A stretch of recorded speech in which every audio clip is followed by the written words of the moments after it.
in order to hear God, in order to communicate with God. And so Moses was like God to them and had a bad attitude. Then Moses cried out to the Lord, "What am I to do with these people? They're almost ready to stone me." The Lord answered Moses, "Go out in front of the people, take with you some of the elders of Israel, and take in your hand the staff with which you struck the Nile, and go."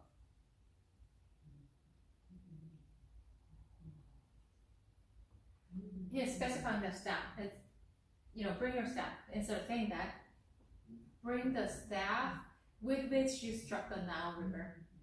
You brought, by God's power upon the staff, you actually brought disaster at that time. Nile River turned to blood. Now bring that staff. I will stand there before you by the rock at Horeb. Strike the rock, and water will come out of it for the people to drink. So Moses did this in the sight of the elders of Israel, and he called the place Massah and Meribah, because the Israelites quarreled and because they tested the Lord, saying, "Is the Lord among us or not?" So God knows our need. He knows that we need water, we need something to eat in order to live as human beings, because He's the one who created us that way. It's not that He does not know, but we sometimes act like He doesn't know, right? In other areas, maybe we're not exactly the same as the Israelites, but in other aspects of our lives, because God is all-knowing, and He knows us very well. Well, even from the get-go, He is the one who designed us and created us, so He knows the ins and outs. So there was a time when I worked in a place that had some kind of, the team had developed a software, and it was working pretty nicely. And there were some technical glitches, and they were rare, but in order to work on the root cause, so that we don't have the constant same problems occurring, they had to actually consult the original designer of the software. And so, they had to fix something, adjust something in order to make it work better for us. And just like that, God is the original designer. And so He knows our needs without having to look at us, when we go to see doctors or not lawyers, we have to explain our problems, right? But before we explain our problems, God actually knows. But then why do we need to pray? Because God wants us to communicate with Him. That's how we were designed. He wants us to relate to Him, and He, for our own benefit. Well, whatever you do, I just trust you know that is that's not seeking God, but God wants us to seek Him with specific needs, because when we bring that to Him, we are showing our trust, and also because we said it when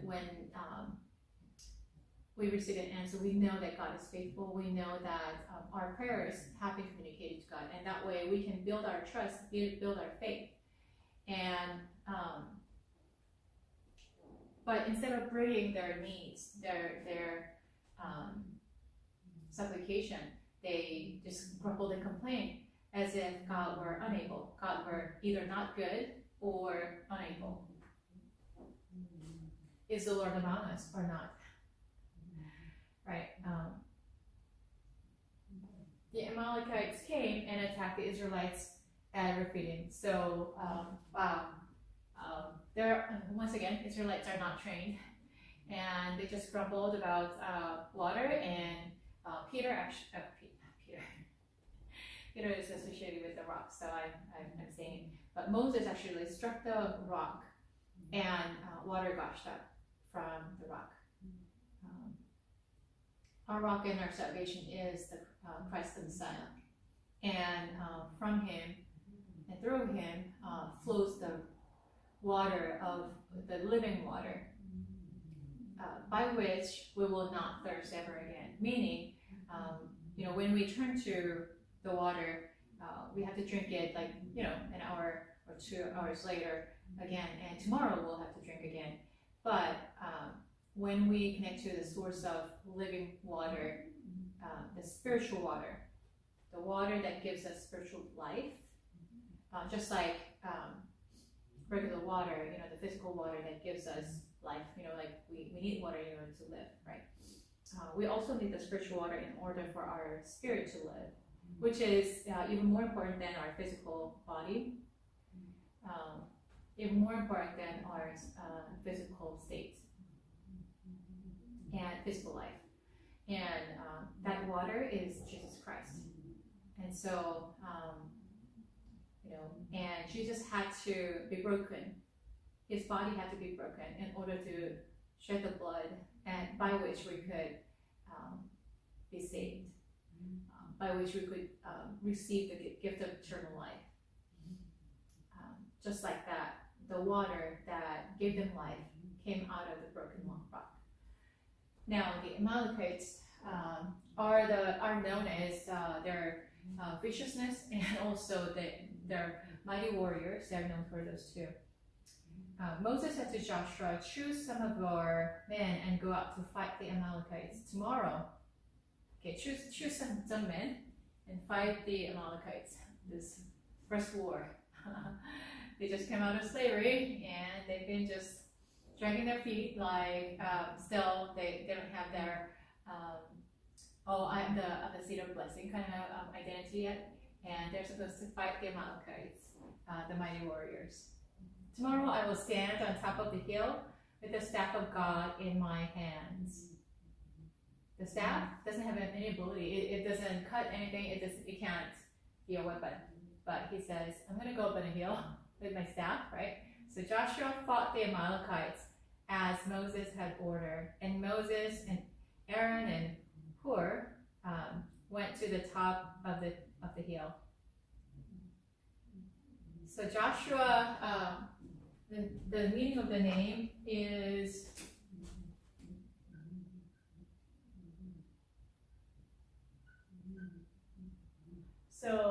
in Hebrew,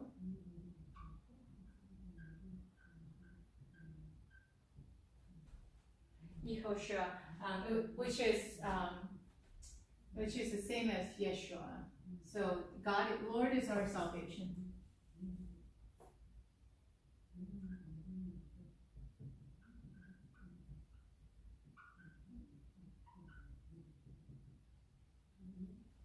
Lord is our salvation. Wow, what a name, right? No wonder he is a prototype. It is a type of Christ, right? A type of Christ. And he knows God very well. He knows God through Moses, and he himself was raised in faith. Joshua followed Moses wherever he was. He was very faithful, and received his mantle in the end when Moses passes away. So Lord is salvation out of all people, right? Goes out to get the Amalekites.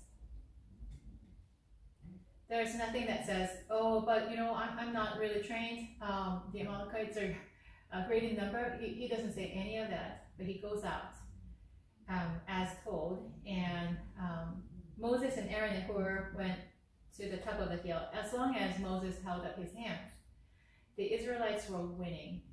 So they did not need any skills. Not to say in our daily life we don't need any skills. We do need to develop some skills, but more importantly, we need to receive the Holy Spirit. We need to operate by the Holy Spirit.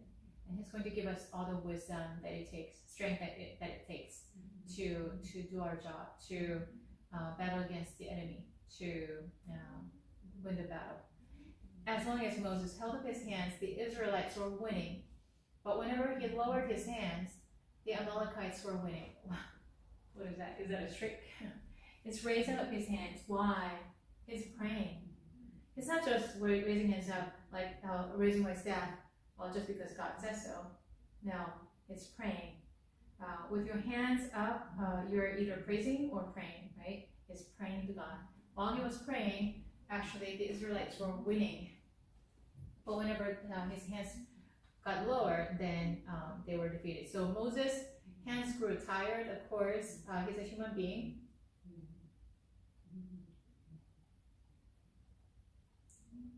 But it's a symbolic meaning too.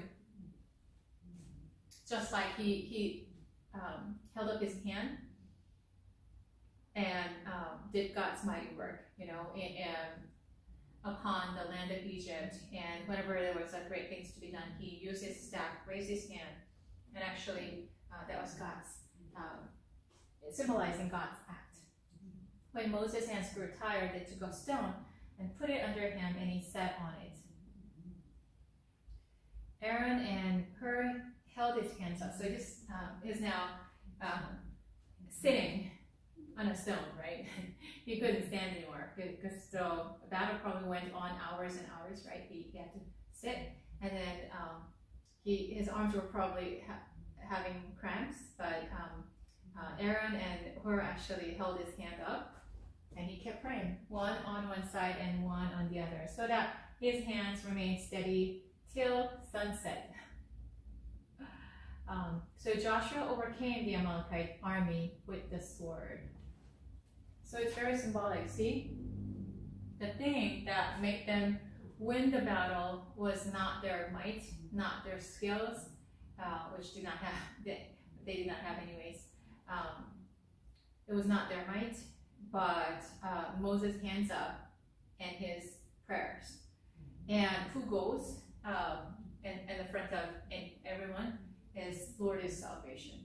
So it's very symbolic. Know that it's not by the human might, but by the hand of God that you're going to defeat. And they're learning the lesson. Then the Lord said to Moses, write this on a scroll as something to be remembered. And that's how we know this story, right? And make sure that Joshua hears it, because I will completely blot out the name of Amalek from under heaven. Amalekites were known for their evil doing. They were attackers. They were very violent. And God says, I'm going to wipe out their name. Moses built an altar and called it, the Lord is my banner. He said, because hands were lifted up against the throne of the Lord will be at war against the Amalekites. They were against God. They were directly against God from generation to generation.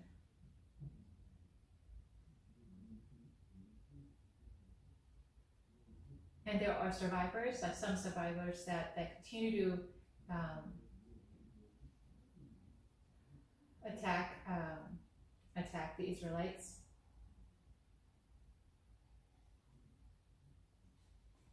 Now Jethro, the priest of Midian and father-in-law of Moses, heard of everything God had done for Moses and for his people Israel, and how the Lord had brought Israel out of Egypt. Remember, Moses, before he left, he said, I'm going to see my my parents, my family, it's been a long time. And he did. But the real purpose was to confront Pharaoh and deliver the Israelites out of the hands of the Egyptians, right? And now Jethro is like, okay, where did Moses go? Like, why is he not coming back for a long time? And he hears all the news about what had happened. After Moses had sent away his wife Zipporah, so Zipporah has been with him, and I guess watched everything, right? Hence her, she was on the journey. Remember, like the Lord, the angel of the Lord actually stood before them and blocked their way, saying like, I'm going to kill your two sons because they're not circumcised. They need to be God's people, although they're half Israelite and half Gentile, half Midianite, right? But not by the physical, like not by the biological factors, but by faith. You need to enter into this covenant relationship otherwise you'll be struck down. So she's the one who knew exactly what to do because she had heard from Moses, obviously. And now she has witnessed everything that the Lord has done. Now, Moses sent her away. His father-in-law, Jethro, received her and her 2 sons. One son was named Gershom, for Moses said, I become a foreigner in a foreign land. At the beginning, probably he felt really desperate, what am I? I'm a Hebrew, but was raised in the Egyptian palace, and now I'm running away. I have become a foreigner. And the second son, was named Eliezer, for he said, my father's God was my helper. He saved me from the sword of Pharaoh. Wow. So he recognizes that the one who made him come to the Midianites' land was, he thought that was his idea, but he reflected on it. He knew. He looked back and came to understand, yes, actually it was God. Jethro, Moses' father-in-law, together with Moses' sons and wife, came to him in the wilderness, where he was camped near the mountain of God. Jethro had sent word to him, I, your father-in-law, Jethro, am coming to you with your wife and her 2 sons. So Moses went out to meet his father-in-law and bowed down and kissed him. They greeted each other and then went into the tent. His father-in-law is probably very surprised by all the things that he was hearing, because Moses was nobody. He was a very ordinary shepherd among the Midianites, and there was nothing different about him. But what God had done, now Jethro has a different perspective. Moses told his father-in-law about everything the Lord had done to Pharaoh and the Egyptians for Israel's sake, and about all the hardships they had met along the way and how the Lord had saved them. Jethro was delighted to hear about all the good things the Lord had done for Israel in rescuing them from the hand of the Egyptians. He said, Praise be to the Lord, who rescued you from the hands of the Egyptians and of Pharaoh, and who rescued the people from the hand of the Egyptians. Now I know that the Lord is greater than all other gods. The Lord is greater than all other gods. Finally, Jethro is coming to faith too. For he did this to those who had treated Israel arrogantly. Then Jethro, Moses' father-in-law, brought a burnt offering and other sacrifices to God.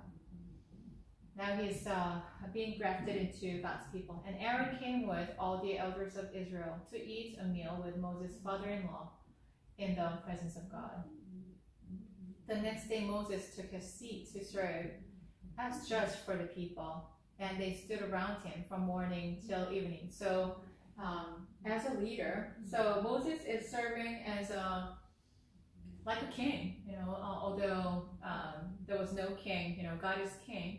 And Moses simply obeyed God's call, but he became like priest, prophet, and king before the Israelites.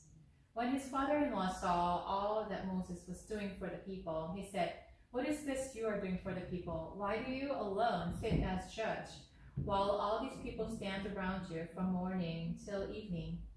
Moses answered him, Because the people came to me to seek God's will. Whenever they have a dispute, it is brought to me, and I decide between the parties and inform them of God's decrees and instructions. Moses' father-in-law replied, What you are doing is not good. You and these people who came to you will only wear yourselves out. The work is too heavy for you. You cannot handle it alone. Listen now to me, and I will give you some advice, and may God be with you. You must be the people's representative before God and bring their disputes to him. Teach them his decrees and instructions, and show them the way they are to live and how they are to behave.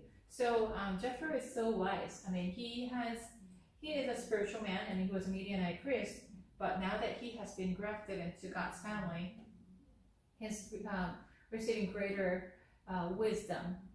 And so he's saying, delegate your roles and teach them how to live according to God's word. But select capable men from all the people, men who fear God, trustworthy men who hate dishonest gain.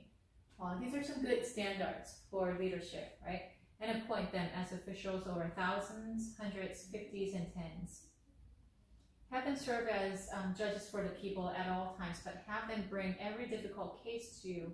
So you take care of the most difficult case that people cannot handle, but delegate all the easier cases that are kind of straightforward. That will make your load lighter because they will share it with you. If you do this and God so commands, you'll be able to stand the strain and all these people will go home satisfied. Moses listened to his father-in-law and did everything he said. He chose capable men from all Israel and made them leaders of people, officials over thousands, hundreds, fifties, and tens. They served as judges for the people at all times. The difficult cases they brought to Moses, but the simple ones they decided themselves. So leadership can be done best by teamwork.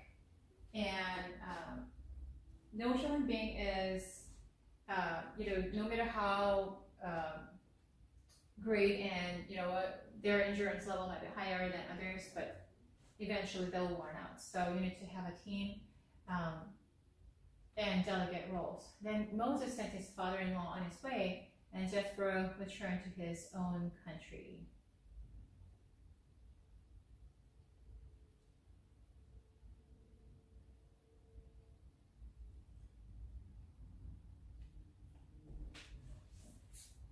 So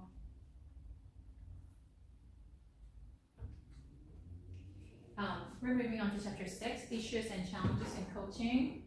And there's coaching framework.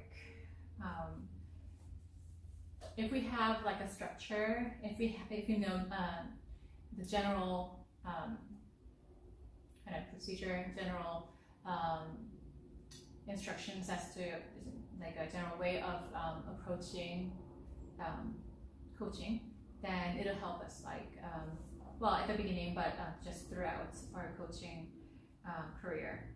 So then, first of all, describe the challenge, problem, or opportunity, because people come to you with a need to achieve a goal.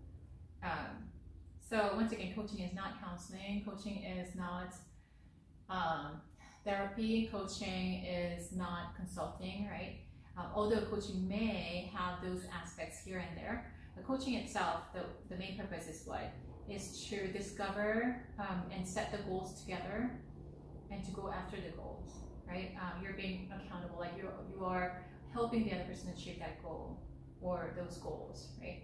So describe the challenge, problem, or opportunity, and then what would it look like if things were going as you had hoped.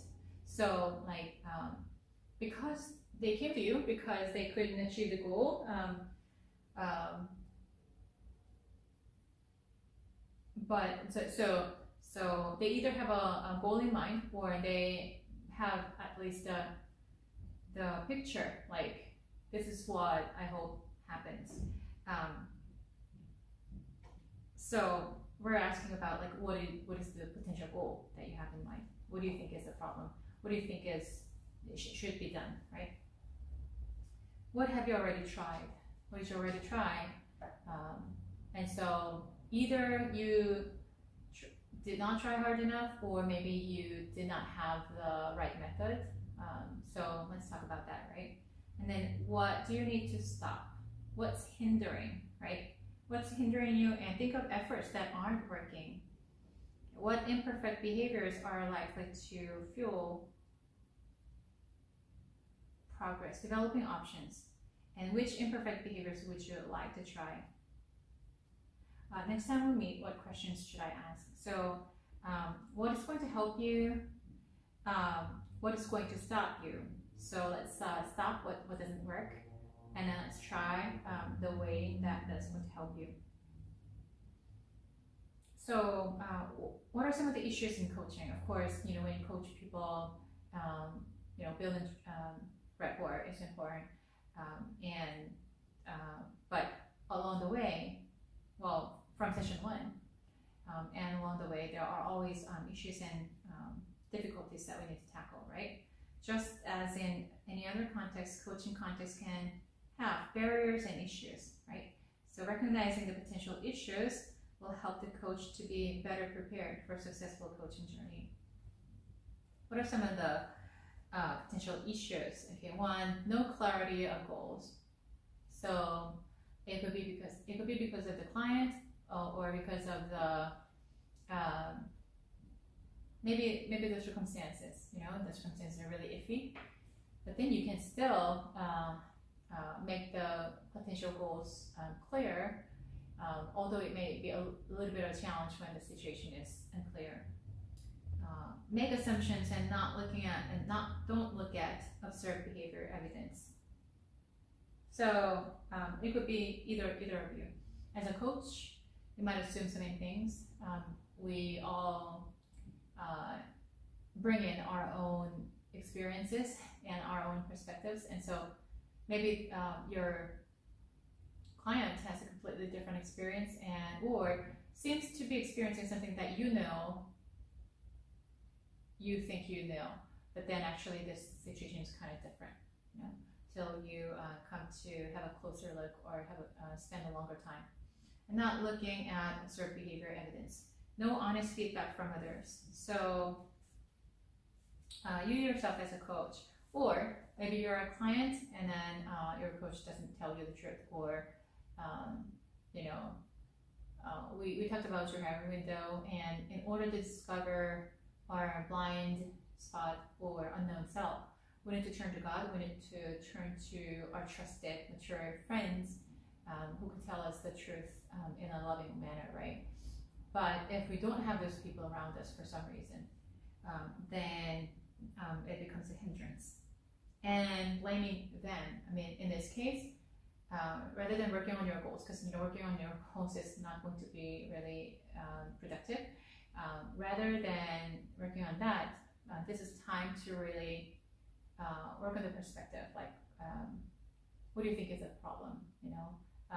You might want to engage in a motivational interview, because these people probably are not motivated. It's like everyone else's fault, like I don't have any part in it. There are no adverse consequences for their behavior. So you as a coach, once again, you cannot put punishment or reward anything. Well, you can put reward. Punishment can be possible, negative reinforcement as well, but eventually this person needs to be self-motivated, right? And for some reason, one major negative, I can't really think of any circumstance that does not give any consequences for their negative behaviors. Not being able to obtain the goal, that in itself is a negative reinforcement, right? And not having the joy and excitement of achieving the goal. But maybe some people don't care about that because the state they're in, maybe they're just completely hopeless. Maybe, in that case, what do you need to do? You need to actually turn them over to therapist or a counselor. And but relatively healthy individuals will be motivated, will have been motivated, or maybe they were discouraged because of the repeated experiences, right? Then once again, you need to work on the perspective first. When they have been beat down so many times, right? For whatever reason, they experience the same kind of negative experiences over and over again. Then what you need to do is, I can, life sucks sometimes.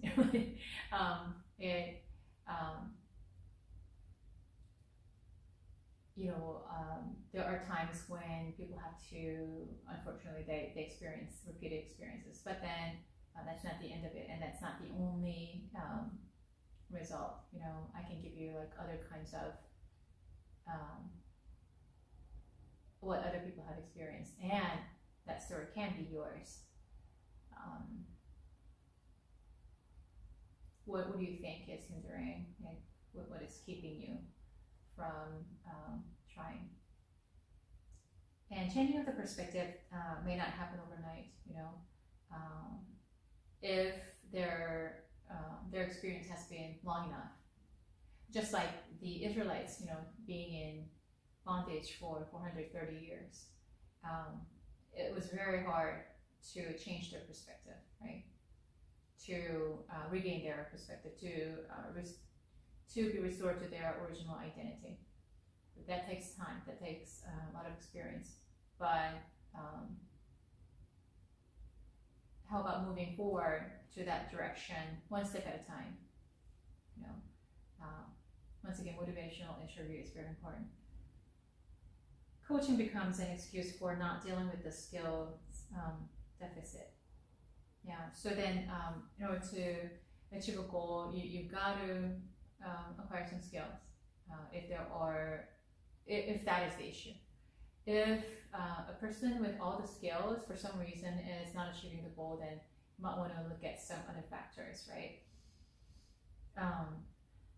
So whatever the area that needs to be worked on is being neglected. Because I'm doing coaching, that I should be okay, with that. That is not true.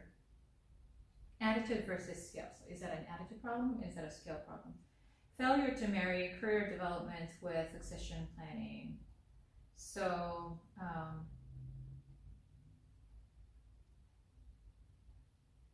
yeah, it's when you, it could be your workplace, it could be ministry, it could be any kind of setting. You need to have the next person. Like Moses had Joshua. You need to have a succession plan. Otherwise, the organization does not succeed, right?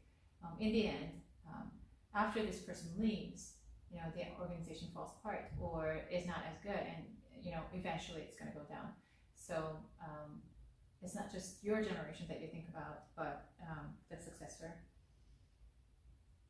Bullying and intimidation, there could be. I mean, you won't believe that this is happening, but in some workplaces, yes, it does. And it could be just people with, it's just a sick culture. Sick culture in an organization can have any healthy, thriving, lasting organizations are likely to have kind of healthy approaches, whether relationally, financially, in its management of all the projects, or doing all the endeavors, like in its process, they tend to be healthier. And even as non-Christian organizations, these organizations that are lasting, that are strong, tend to have, there are of course exceptions, there are always exceptions, but generally they treat their employees nicely. They are humble enough to receive people's feedback, try to make constant change, for improvement. They grow together, and there's a sense of camaraderie, and people feel cared for, right? These are some of the very common aspects of a successful organization. Versus bullying and intimidation, this is going to really eat up the organization. Poor presentation skills.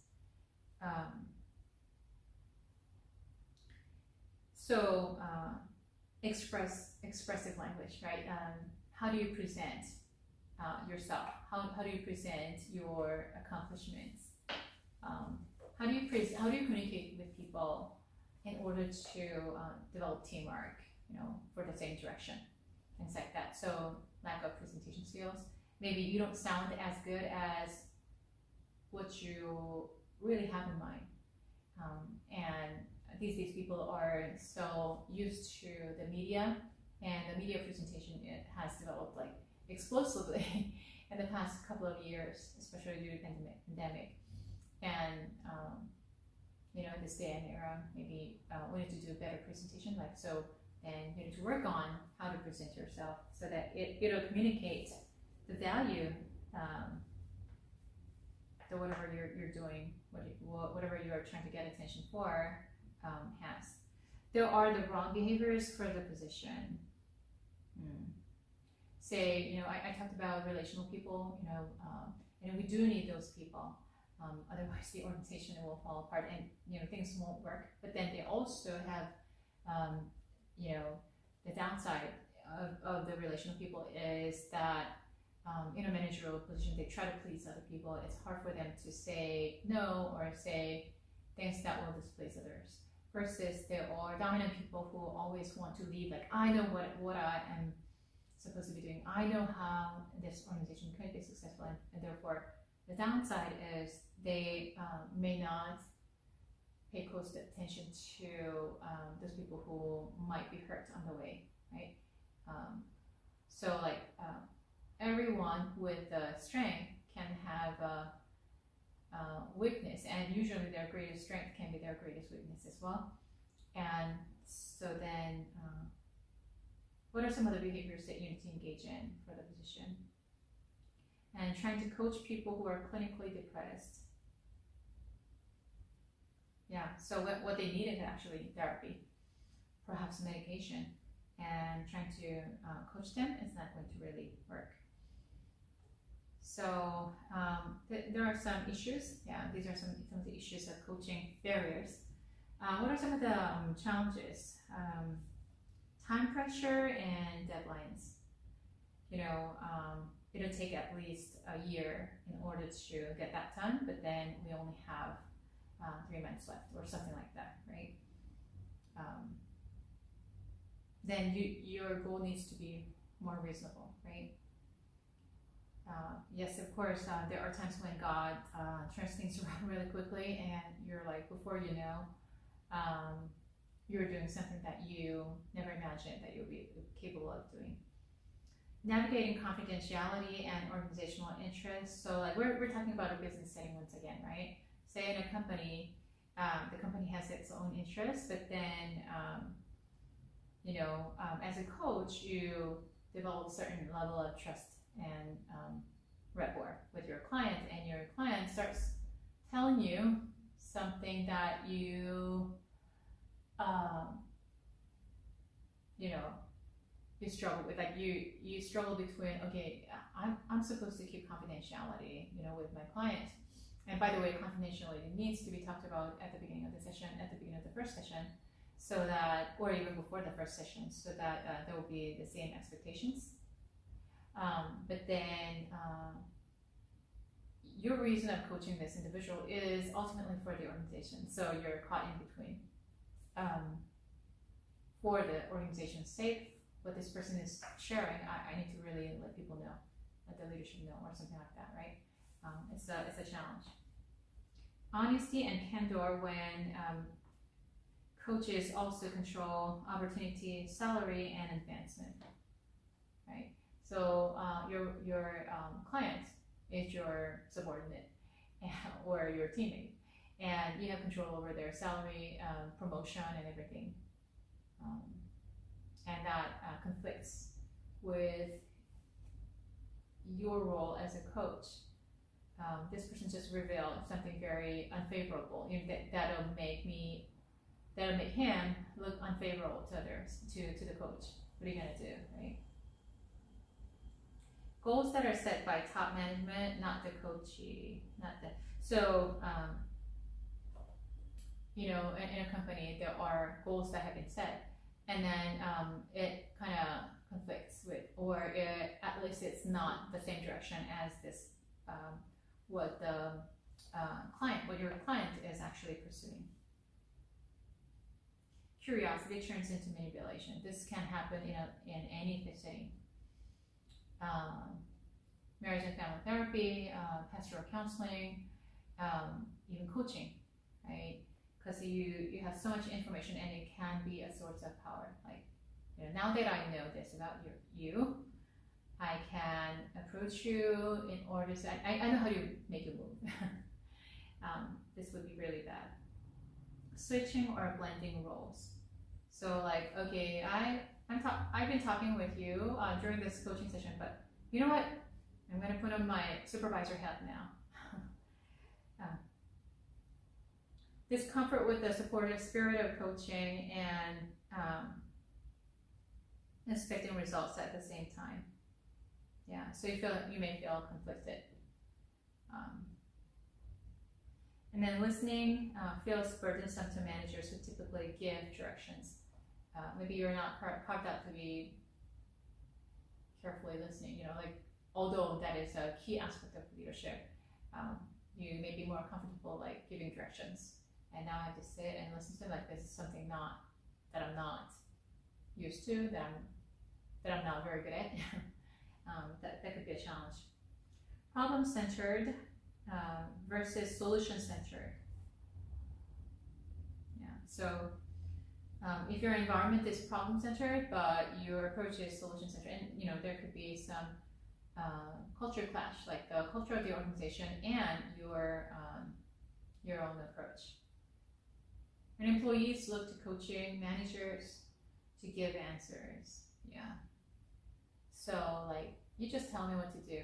You tell me what the problem is, how I'm supposed to tackle. Established relationships often include bias and baggage, because you've experienced, you're a supervisor and you have certain experience with your client. You're turned off by certain things. Certain conversations bring back memory that was not so helpful, right? Or the other way around, that is your favorite, like teacher's pet, and you have so many biases because of that. Then that's not going to really help your client. Lack of training. In order to be a good coach, I've met some coaches in training, and they do need to develop. They do need to have extensive training. When I say extensive, I'm not saying that it takes forever. It takes a degree, but rather, you need to be adequately trained. And if you're trained quickly, then you're gonna be probably performing a very shallow role as a coach, maybe as a cheerleader. But to be a coach, it takes life experiences, insight, and some good skills. What are some of the essential coaching behaviors? Authenticity, it's a big word, right? Authenticity and self-awareness. As a coach, you need to know yourself before even you get to know your client. We talked about Joanne Yoon once again, and sometimes that blind self or unknown self gets in the way, right, in helping your clients. Trust building, it could be you, it could be the other, it could be both. It's hard to build trust, especially if any of you or both of you have experienced trust being broken with a significant person. And it's not just once, and it's going to be kind of hard. And then, building trust is essential. Maybe it'll take time, but still, once you build a trust, it's going to be really, you can have dynamic interactions with your client. Now, and then reflection. So reflecting on your previous session, but also reflecting on any of the things that this person has shared. You're sometimes utilizing imaginary skills in order to kind of figure out what it might have like in order to reconstruct the story and experience. Curiosity and asking questions. Once again, curiosity is a double-edged sword, right? It's essential in order to be a good coach, in order to get to know your client. Otherwise, how are you going to help the person, right? However, by your curiosity, you found out some weaknesses, some of the aspects that are vulnerable, and some of the coaches can actually utilize for their own good. Manipulation. Values, clarification, and alignment. So you and your coach might have completely different sets of values, which can be a source of hindrance, right? Then how are you going to find a common ground will be an essential thing. Energy management, like how much effort are you going to spend, and how much is your coach willing to spend, or because of the circumstances, how much is that client available, time-wise, energy-wise, fueling engagement, your interactions, fueling engagement. So then after each session, both of you need to feel kind of rewarded or at least positive about the session. Otherwise, you will not return. Your client is not going to return, and you'll have difficulty moving forward. So the engagement needs to be fueling.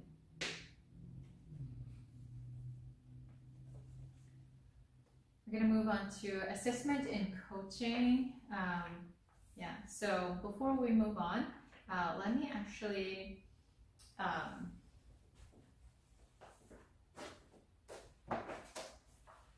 talk a little more from the scriptures.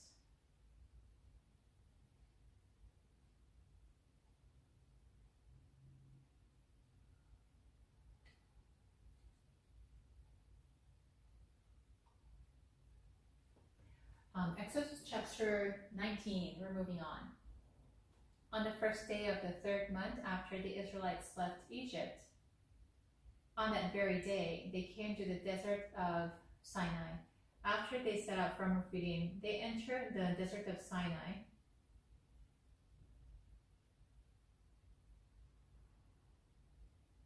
And Israel camped there in the desert in front of the mountain. Then Moses went up to God, and the Lord called to him from the mountain and said, "This is what you are to say to the descendants of Jacob, and what you are to tell the people of Israel. You yourselves have seen what I did to Egypt, and how I carried you on eagle's wings and brought you to myself. Now if you obey me fully and keep my covenant, then out of all nations will be my treasured possession. I carried you on eagle's wings." So God is describing himself as an eagle. Very interestingly, the book of John, the Gospel of John in the New Testament, is called the Gospel of Eagles. An eagle's perspective. It's a spiritual perspective to who the Messiah was, right? And God himself is describing, God is describing himself as an eagle, and you're like the baby eagles that I carried you and on my wings.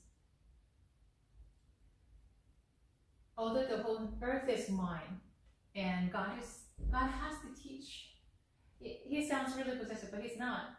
It's just letting people know, like, because they have been living in a fallen world and they forgot, they don't know anymore what the truth is. The earth is mine. You will be for me a kingdom of priests and a holy nation. It's a great privilege. These are the words you are to speak to the Israelites. Didn't Christ repeat this to all the believers? He said to his disciples, and through Peter, he's calling out all the people of God, right?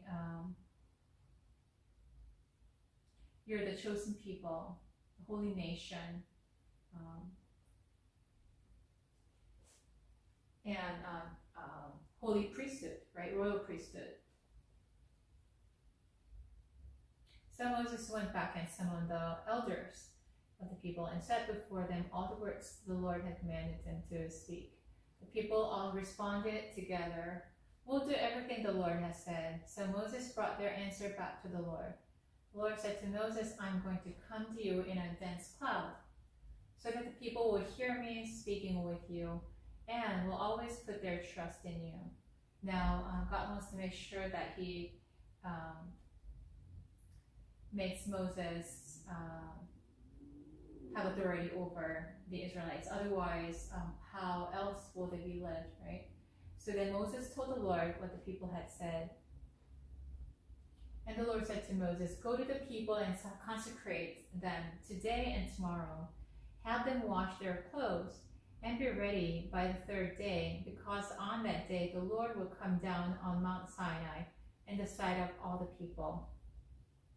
So now God is giving special instruction,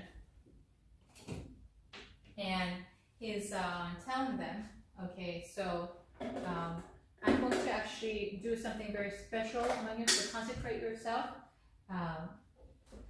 Consecrate yourself meaning purify yourself, and be ready to receive, like be in a posture of receiving.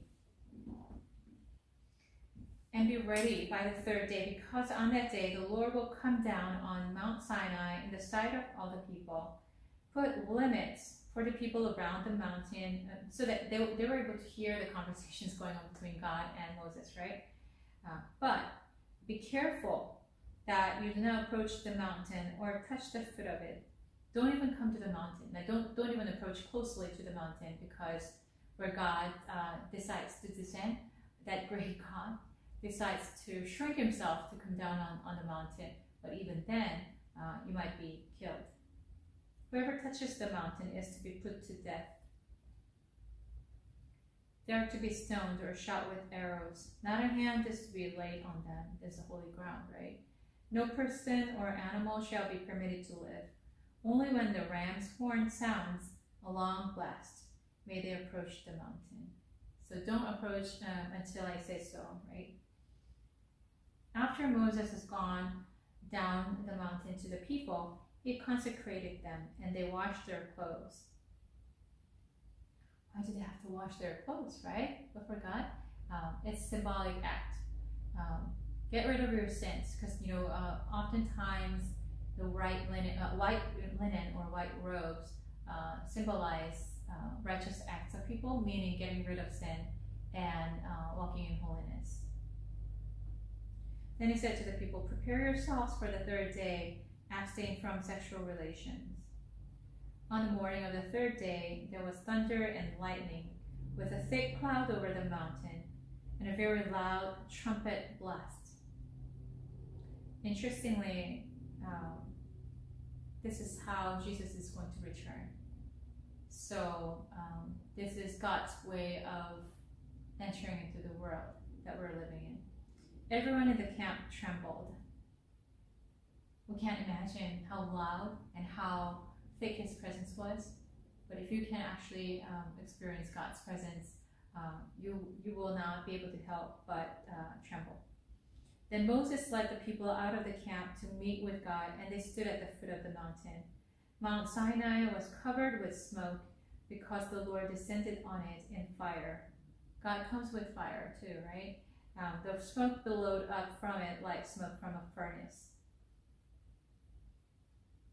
And the whole mountain trembled violently. As the sound of the trumpet grew louder and louder, Moses spoke, and the voice of God answered him. The Lord descended to the top of Mount Sinai and called Moses to the top of the mountain. So this is the reason Moses is called a friend of God, because everyone else was not given a chance. Only Moses was able to speak with God like friend to friend. What a privilege. So just because he said yes to God's call, right? So Moses went up, and the Lord said to him, go down and warn the people, so they do not force their way through this to see the Lord, and many of them perish. Even the priests who approach the Lord must consecrate themselves, or the Lord will break out against them. Moses said to the Lord, the people cannot come up Mount Sinai, because you yourself warned us. Put limits around the mountain and set it apart as holy. The Lord replied, go down and bring Aaron up with you, but the priests and the people must not force their way through to come up to the Lord, or he will break out against them. So Moses went down to the people and told them. How many times God is emphasizing, okay, this is what you're supposed to do, and that don't let him do. He's very kind and thoughtful, because he doesn't want his people to perish.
moving on to Exodus chapter 20. And God spoke all these words, I am the Lord your God. He has to say this because the obvious thing people did not know. I am the Lord your God who brought you out of Egypt, out of the land of slavery. This is for our sake. He doesn't need any recognition. Even if nobody on this earth believes him as God, he is God. No matter what people say about the Bible, it is the word of God. That doesn't change. So he doesn't need recognition, but for our sake, he says, know that I am the Lord who brought you out of Egypt, out of the land of slavery. You shall have no other gods before me. You shall not make for yourself an image in the form of anything in heaven above, or on the earth beneath, or in the waters below. You shall not bow down to them or worship them, for I, the Lord your God, am a jealous God, punishing the children for the sin of the parents to the third and fourth generation of those who hate me, but showing love to 1,000 generations of those who love me and keep my commandments. What do you mean God is jealous? Is he like Greek gods who are really fickle, who just change depending on their moods, like they can bless people or bring curse? No. When he says jealous, he's describing once again in a marital term. When a husband and wife, if they love each other, if the husband goes after another woman, or the wife does something, flirts with another man, the husband or the wife should be jealous. If they're not, there's something wrong. If they love each other, they should be jealous. And that's what God is saying. This is an exclusive relationship. There should be purity and holiness. Don't run after other gods. I'll be jealous. And our human language is so limited. We're not able to really accurately describe certain spiritual phenomenon or about God. You know, we have difficulty describing. But it's our human language that has difficulty with that. But rather, it's holy jealousy. You know, I want you. It's a great privilege that he doesn't say, look at the mess that you made. Look how unfaithful you have been. You know what? Forget it. I'll chase after another person. He doesn't say that. I'm not going to give up on you, because you're my only love. I'm not going to give up on you. That's what he's saying. You shall not misuse the name of the Lord your God, for the Lord will not hold anyone guiltless who misuses his name. Remember the Sabbath day, but keeping it holy. 6 days you shall labor and do all your work, but the seventh day is a Sabbath to the Lord your God. On it you shall not do any work, neither you, nor your son or daughter, nor your male or female servant, nor your animals, nor any foreigner residing in your towns. For in 6 days the Lord made the heavens and the earth, the sea and all that is in them, but he rested on the seventh day. Therefore the Lord blessed the Sabbath day and made it holy. So he created human beings, the pinnacle of his masterpiece, right? Pinnacle of his creation. And what was the first gift? That was Sabbath. That was rest. It's not absence of activity. If God rested, if God withdrew his activity, the world probably would have fallen apart, and Adam and Eve probably did not survive. It's not absence of activity, but rather finding peace. We don't have to wrestle, we don't have to struggle, we don't have to strive when we enter into God's presence. And so Sabbath was actively entering, letting go of other activities and actively entering into God's presence to receive his peace, to receive rest, to truly rest. There are times when so many things are going on in our head. So although we're not physically active, like we might be sitting down or we might even be lying down, but our head is busy, right? That's not resting. although your day might be really busy, but there is a time you set aside. Well, not even that. You're moving, and this takes practice, and I have to learn as well. Although your day is busy, and in busyness, like there's a spirit that keeps you busy, so that you won't be able to pay attention to God. But if you do your daily activity in awareness of God's presence and actively in His presence, although you're busy, you'll see yourself being recharged.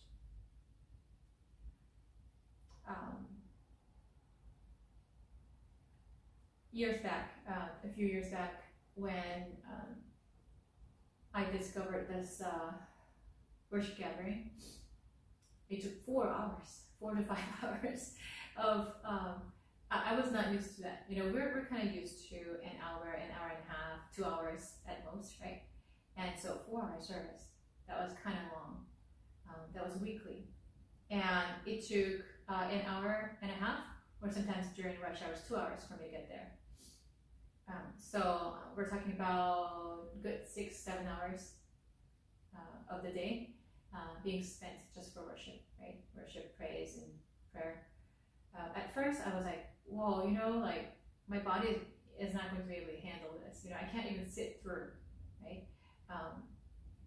But that time of worship was done in the presence of God, and the more people hungered in, because there were so many people who gathered there, most of the people came with desperate heart to seek God, maybe perhaps with their personal problems, but even for that, they need to seek God. And so the presence of God was really thick. And that's what made me come back time after time. And so during the first few weeks, actually for a couple of months, it was pretty much a challenge. But I decided to overcome like every week. Why am I doing this? But I did that every week. After so many weeks, I got used to that, and I was recharged by that presence of God. And so my week was, although physically tired, for sure, I mean, we're human beings, right? I was rejuvenated. And my week, so week after week, at that time I was really broken, really broken. I started to experience like a really fast healing, and also spiritually being restored. So my schedule became much busier, because to set aside that much time, like 7 hours each week, is not an easy thing, right? But after a certain period of time, I could handle, the 4 hours of sitting, but also I was more at peace. And even the worship started, as I was driving down, I was already praising God. I was already praying. I was already battling against the enemy. And so that day was just completely being soaked in God's presence. And so actively seeking God, I felt like my soul was at rest. So that kind of, I'm not saying that every person has to go for like 4 hours of service. That's not the point. The point is, when you actively seek God's presence, there's rest. And that's the kind of rest that God wants us to experience. And that's the first gift that God gave to Adam and Eve. Therefore, the Lord blessed the Sabbath day and made it holy. Honor your, so that's about God. 1, 2, 3, 4, the 4 commandments. And then the first commandment about people. So the 10 commandments,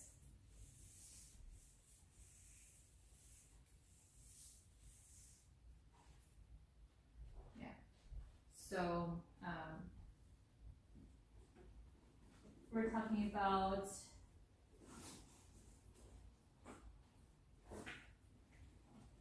when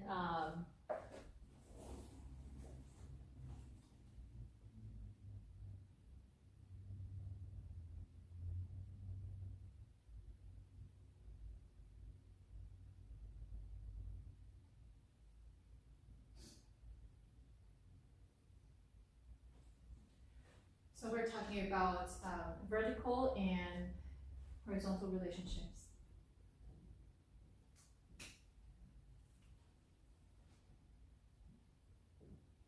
So, human beings, right? Well, human beings. And here's God. So this is a vertical relationship. And this is a covenant relationship, by the way. Covenant blood relationship. And then here's another relationship. Human being to another human being, or you can use plural term as well. So vertical and horizontal relationships. 10 Commandments is about that. So number 1, you shall have no other gods before me.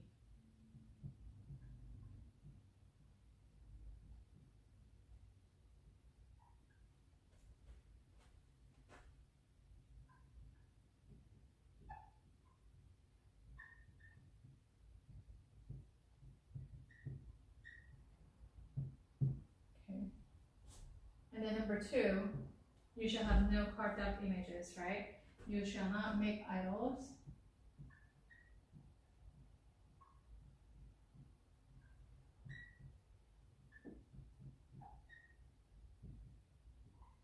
Idols like false gods, right? Any other gods than God himself. And then number 3, you shall not take the name of the Lord God in vain.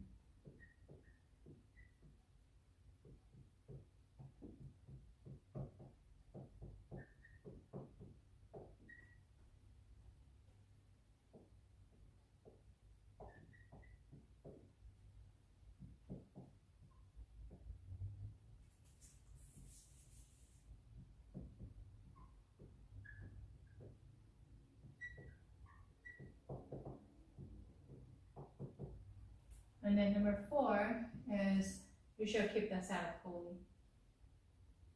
Remember the Sabbath.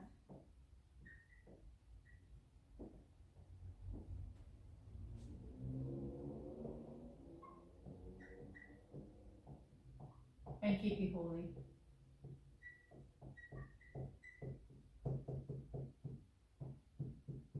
So these are about the vertical relationship, right? Vertical. And relationship with God.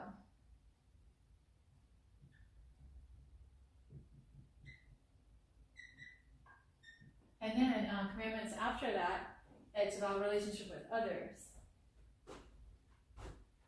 So what is the first and foremost command? It's to worship, to love God with all your heart, all your mind, all your soul, and all your strength. Love God. And then love your neighbors as yourself.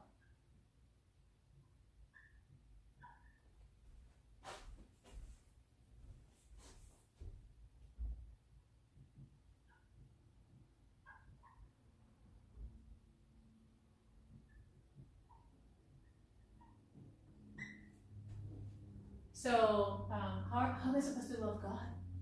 This is foreign to us. Yes, it has become foreign to us because we, ever since Adam and Eve, we drifted away further and further away from the word of God, from the principles of God, from the truth of God.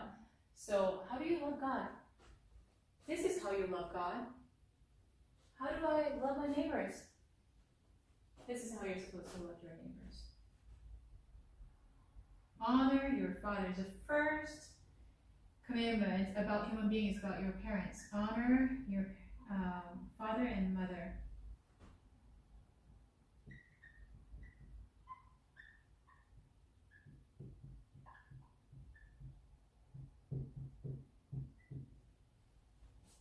Okay, and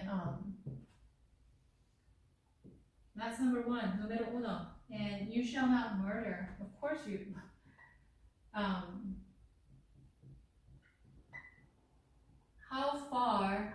have come away from the law of God, that God had to actually said this. God had to actually said this as a law. Let people know, don't murder. That's not loving your neighbor. Instead, reach out to your neighbor, take care of your neighbor.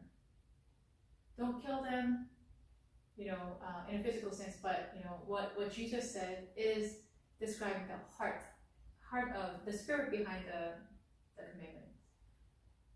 If you hate your brother, if you hate anybody, you have already murdered that person in your heart.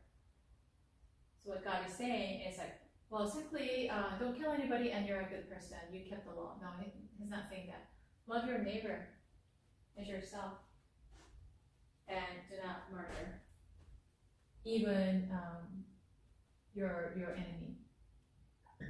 And then you shall not commit adultery.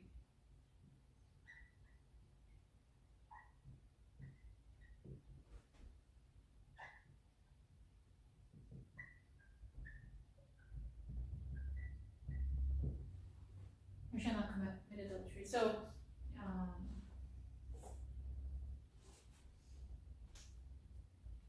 it's pretty significant. God really cares about parents, right? Because that's your blood relationship. And then the next thing is do not commit murder. And then the next thing is not commit adultery. How commonly is it practiced today? By that, we can see how fallen the world is, how worse we are becoming. And some people say, well, people are always sinning. It's not any worse. No, it is getting worse. I feel it. At least from when I was a child, now things are worse. That's for sure. You shall not commit adultery. Why is it important? A couple of things. All other sins, if you read the New Testament, you'll be able to confirm that. Because all other sins are outside your own body, but committing adultery, sexual immorality, is against your own body that has been created by God, that is precious. And it's against another person's body too. And it's such a blessing that God has given. Sex is a gift from God, reserved for marriage. But if you do that outside the context of marriage or before, it's committing sin against, it's the most intimate sin that is most, it has a heavy impact on another person, perhaps for a lifetime, and even for yourself too. You'll carry that baggage of guilt with you. And you're also committing a crime against your future partner, who deserves to have your purity, right? And plus, if you commit adultery, because marriage is a symbolism. Of course, it has other meanings too, but it spiritually describes our relationship with Jesus Christ. It describes that perfect love union within the triune God, within the Trinity. And so and committing adultery also symbolically,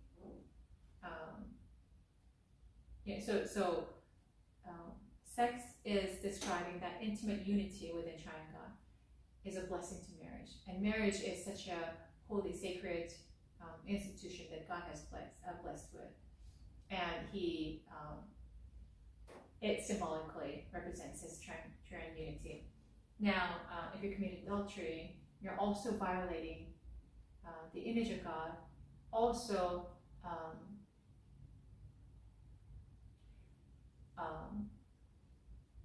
damaging that image of who God is, and it's symbolically breaking our relationship with God. So, very interestingly, you can see a pattern from the Old Testament and New Testament. Committing idolatry oftentimes is accompanied by committing adultery, like a sexual immorality. So sexual immorality and idol worship are commonly practiced by pagan religions. Very interesting. And the institution that it's a target for Satan to attack the families, to make it fall apart, right? So marriage is the most precious treasure that we need to really protect and to battle for, right?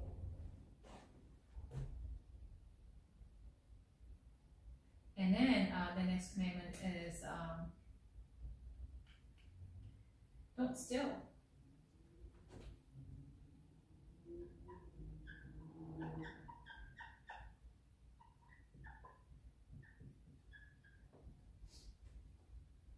If you're stealing, don't steal, but rather generously share what you have with your neighbors, right? Number 9, commandment number 9, you shall not bear false witness.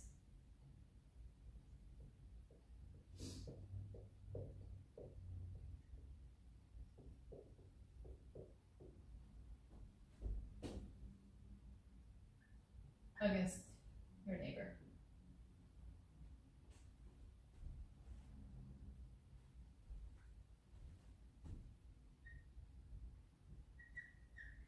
Against your neighbor.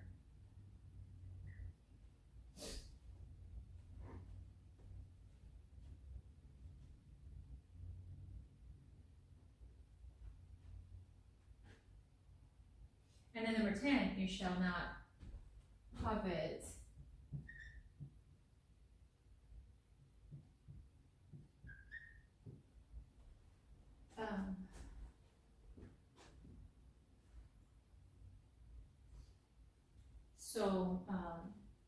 this is how you can love your neighbor. This is what I mean by love your neighbor. So this is about the relationship with people. And very interestingly, if you have the right relationship with God, you're more likely to have the right relationship with other human beings as well. Because if you have a right relationship with God, God is going to tell you where you need to work on. And oftentimes our faith comes out when we're relating to other people, right?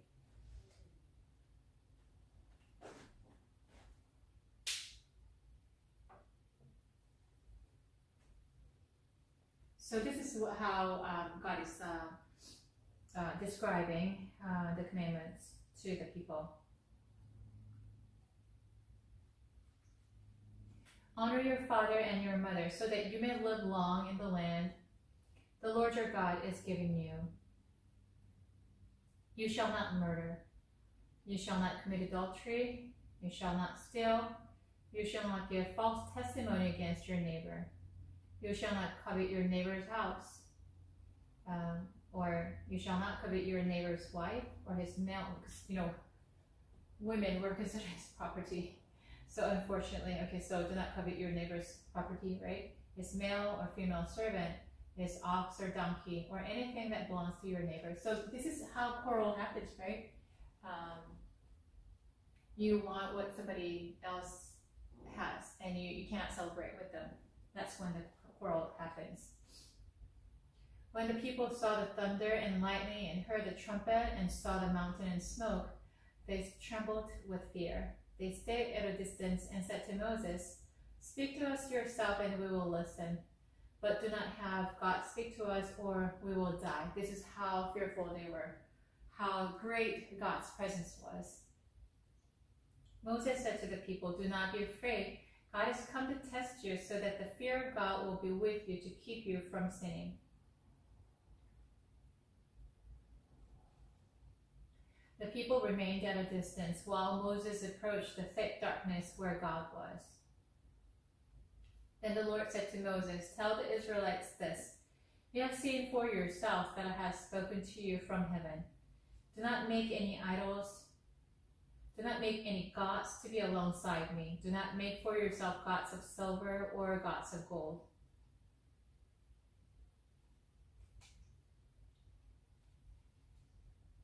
Make an altar of earth for me and sacrifice on it your burnt offerings and fellowship offerings, your sheep and goats and your cattle.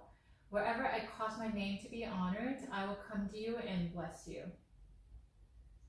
If you make an altar of stones for me, do not build it with dressed stones, for you will defile it if you use a tool on it. Wow, very specific, right? And do not go up to my altar on steps, or your private parts may be exposed. So God is giving us just very detailed instructions. Any actions that that we take may have some spiritual meaning, and He's concerned about the meaning of what we do. Right? These are the laws you are to set before them. If you buy a Hebrew servant, he's to serve you for 6 years. So God, it's never God's will or intention for anybody to have a slave, but by the system, they hired servants, and God sometimes has to work with the system. It's never God's will for the wife to be a property, to be treated as property and to be sold, right? Sons and daughters to be sold. But that's how it worked in the past, and God has to work with the system because He knows that human beings, He wants to honor people's free will. And whatever the mess that they have created, God still wants to work with the system to bring the best out of that, right? So if you buy a Hebrew servant, he is to serve you for 6 years. But in the 7th year, he shall go free without paying anything. Because that's the year of Lord's favor.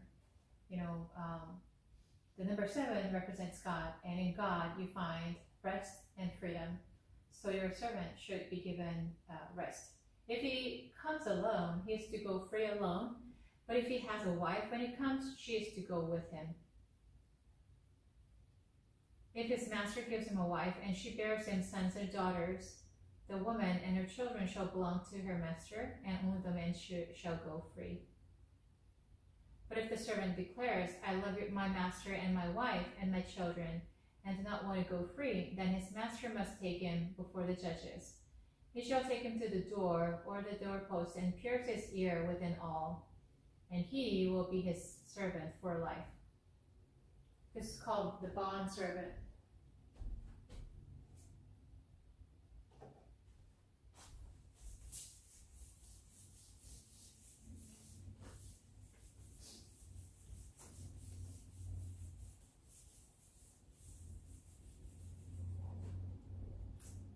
Bond servant.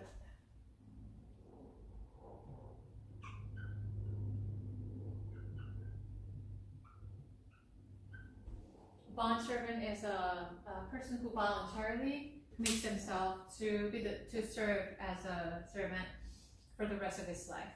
Well, whatever the motivation is, maybe he says, I love my master, or because my wife and my children, I don't want to leave them. I came in and my master actually gave me my wife, and so they belong here, so I should be here too. Then whatever the reason is, he's committing his life to the master, so he has to become a bond servant. If a man sells his daughter as a servant, you're not supposed to sell anybody. God opposes this, but He's willing to work with the system. If a man sells his daughter as a servant, she is not to go free as male servants do. If she does not please the master who has selected her for himself, he must let her be redeemed. He has no right to sell her to foreigners because he has broken faith with her. If he selects her for his son, he must grant her the rights of a daughter. If he marries another woman, he must not deprive the first one of her food. So, buys a daughter, or buys a female, probably it's for marriage, right? And so then you have to redeem her, you have to give her the daughter's right. If he does not provide her with these 3 things, she is to go free without any payment of money.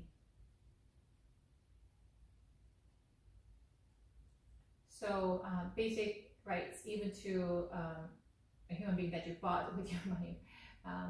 Food, clothing, and marital rights. So treat even your servants with minimum dignity, minimum,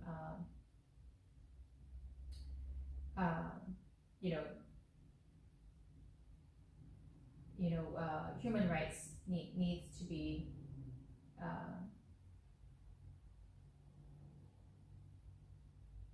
honored. Anyone who strikes a person with a fatal blow is to be put to death. So life for life, right? However, if it is not done intentionally, but God lets it happen, they are to flee to a place I will designate. But if anyone schemes and kills someone deliberately, that person is to be taken from my altar and put to death. Anyone who attacks their father or mother is to be put to death. Anyone who kidnaps someone is to be put to death, whether the victim has been sold or is still in the kidnapper's possession. Anyone who curses their father or mother is to be put to death. If people quarrel and one person hits another with a stone or with their fist, and the victim does not die but is confined to bed, the one who struck the blow will not be held liable if the other can get up and walk around outside with a staff. However, the guilty party must pay the injured person for any loss of time and see that the victim is completely healed. Anyone who beats their male or female slave with a rod must be punished if the slave dies as a direct result, but they are not to be punished if the slave recovers after a day or two, since the slave is their property. If people are fighting and hit a pregnant woman and she gives birth prematurely, but there is no serious injury, the offender must be fined whatever the woman's husband demands and the court allows. But if there is serious injury, you are to take life for life, eye for eye, tooth for tooth, hand for hand, foot for foot, burn for burn, wound for wound, bruise for bruise. God is not a God of retaliation, but He's saying, know that these are the consequences. Don't do it, right? An owner who hits a male or female slave in the eye and destroys it must let the slave go free to compensate for the eye. And an owner who knocks out the tooth of a male or female slave must let the slave go free to compensate for the tooth. If a bull gores a man or a woman to death, the bull is to be stoned to death, and its meat must not be eaten, but the owner of the bull will not be held responsible. If, however, the bull has had the habit of goring, and the owner has been warned, but has not kept it penned up, and it kills a man or a woman, the bull is to be stoned, and its owner also is to be put to death. So don't contribute to death, right, in any manner. However, if payment is demanded, the owner may redeem his life by the payment of whatever is demanded. This law also applies if the bull gores a son or daughter. If the bull gores a male or female slave, the owner must pay 30 shekels of silver to the master of slave, and the bull is to be stoned to death. If anyone uncovers a pit or digs one and fails to cover it, and an ox or a donkey falls into it, the one who opened the pit must pay the owner for the loss and take the dead animal in exchange. If anyone's bull injures someone else's bull and it dies, the two parties are to sell the live one and divide both the money and the dead animal equally. However, if it was known that the bull had the habit of goring, yet the owner did not keep it penned up, the owner must pay animal for animal and take the dead animal in exchange. So God cares about human matters. Like, I've never seen God who is so much in detail, right? Who is concerned about the details. He by this, I know that He cares about each one of us, and He cares about our circumstances.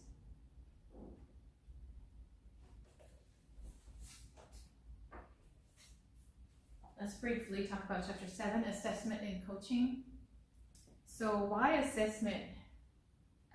Research demonstrates that assessments are widely used in coaching, right? It's commonly practiced, and more than 5,000 psychological assessments in English language, right? Assessments help the coach have a better understanding of their clients. when selecting an assessment, ensure reliability and validity. Assessment tools. There are a number of different tools. The Big Five, VIA, Inventory of Strengths, the Mind Valley Assessment, and 5 Love Languages, Enneagram, the MBTI Myers-Briggs, right? Project Implicit Assessment on Unconscious Biases, Interactive Leadership Style Assessments, and Team Effectiveness Assessment. So you can actually find these tools online as well, and they're very helpful. And there are different styles of coaching: the autocratic coaching style, the holistic coaching style, the inspirational coaching style, solution-oriented coaching style, mindset coaching style,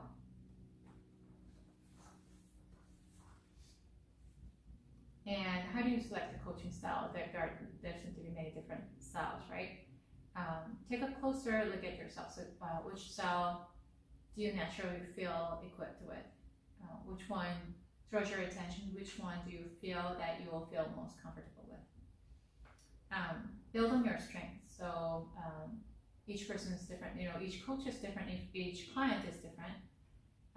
And so it's great if you utilize the best tool that you feel most comfortable with. But then you also have to consider your client. What kind of style will fit the best?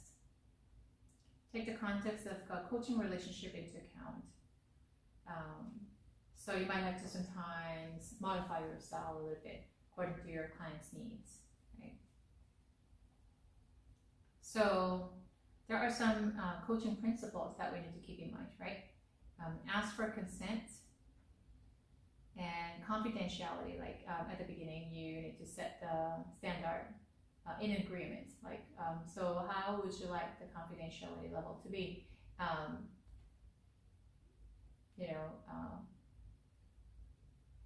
Don't talk to anybody about anything, or for your own benefit. Like I can talk to by specifically asking, I can talk to certain people around you, or some of the it has to be for the benefit of the client though. For certain information, you are free to share with a certain group of people. You have to set this in there. And non-judgmental attitude, sometimes because of the value differences and there could be many different perspectives, and so sometimes perhaps your client's lifestyle really bothers you, or certain things that this person says that reflects the values really bothers. We need to give ourselves a little room. Like, don't beat yourself up. We all have biases, and we can be judgmental. And when you actually catch yourself being judgmental, then it's better for you to kind of slow down and give yourself a minute. Why are you bothered? Ask yourself. Okay, how is it hindering me coaching this person? If it's like something really significant, you can't continue that coaching relationship, then try to, in a loving way, gently, end that relationship and transfer that client over to someone who can actually better take care of that person, better coach that person, right? Or if it's something that has to do with, it's not critical, but it just keeps bothering you. But how much are you bothered, and why are you bothered? And sometimes you have to work on yourself. Perhaps your past experiences you're projecting onto this relationship, and that's hindering. Whatever the case is, the thing is, it's important to spot that and to be aware. And then non-judgmental attitude is something to be practiced, something that we need to practice. And then client focus. It's not about you. Like the session, each session, it should be about the client, right? And whatever you do is for the sake of the client and not for yourself. Developing your coaching plan. You need to develop your own plan, right? Define the duration of the coaching agreement. You know, we talked about like setting the goals together, right? And describe the outcome you offer. So setting goals, and then how would you like to see, is that a reasonable goal to be achieved? Like say you're going to have 12 sessions, you're going to have 6 months, you're going to have a year. If it's like a year, then you might want to revisit. You know, do you after 3 months or so, do you want to continue this relationship? And then design the format of your coaching. You know, what kind of style are you going to? What is going to be the format?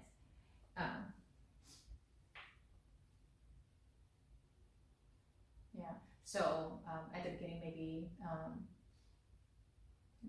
some light conversations. You know, checking on the person, and perhaps you can go to talk about, like, maybe you can start with like, so today, what would you like to talk about? Or last time you talked about this, how is that going? Right. Describe your method and approach, what to expect. So this is the methodology that I use, that I'm going to use. What do you feel about that? Are you okay with this? And if you're experienced enough, you can say, you know what, I've done this many times. I think this is going to be really beneficial to you. So can we try this?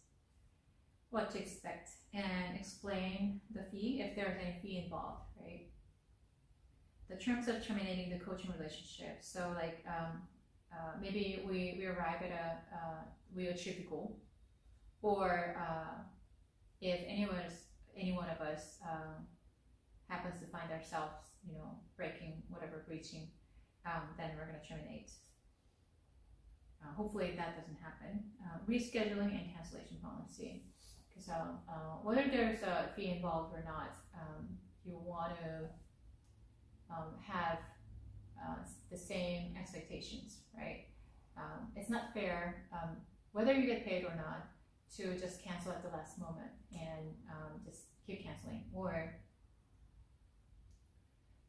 rescheduling. You know, there can be some unforeseen circumstances, but then if you just allow that anytime for anything, you're wasting your time, because you probably planned your week based on that schedule, right?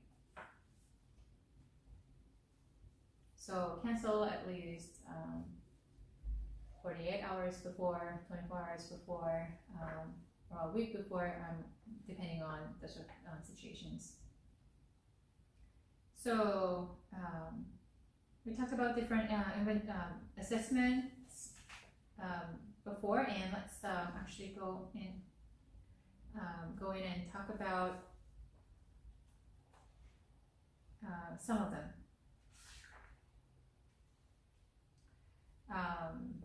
So one of the best ways to have a successful coaching experience where both the coach and the client is to provide pre and post assessment measures. So we're going to talk about some of the tools, and it can help you. It is used to help assess clients' strengths, progress, goal setting, and satisfaction in relation to their desired outcomes, or to clarify their commitments while in the duration of coaching. And so one is process evaluation scale, PES, and then another one is goal attainment training, GAS, and then the third one is a VIA, inventory of strengths, and then the next one is the leader competency inventory, and then the fifth one is the leadership skills inventory. Sixth one is the satisfaction with life scale. And so for the time's sake, let me actually wrap up today's session. We will have a chance to, I think this is a great spot to kind of a break until the next session before we dig into each inventory scale. So, what did we learn today? Among all the things, certain things that stand out, each person can be different, but how do you what kinds of styles of coaching is there? What is best for your relationship? And at the beginning, just try to have the same. Try to set goals together and also explain what's expected in the process and as the ultimate outcome. And when are you going to terminate your relationship and all that cancellation, rescheduling and things like that, so that you're on the same page. Start with good communication, right? You need to have good communication in order to build trust and to move forward effectively. So closing prayer, and next time we're going to wrap up. Heavenly Father, we thank you so much for this session, Lord God, teaching us about your word and teaching us about coaching and the principles, the barriers and challenges. Father God, we as human beings are limited in our skills and abilities. As much as we want to develop them and we're going to make effort, but Lord, we need you to give us wisdom to help us help others. Oh God, help us love you and help us.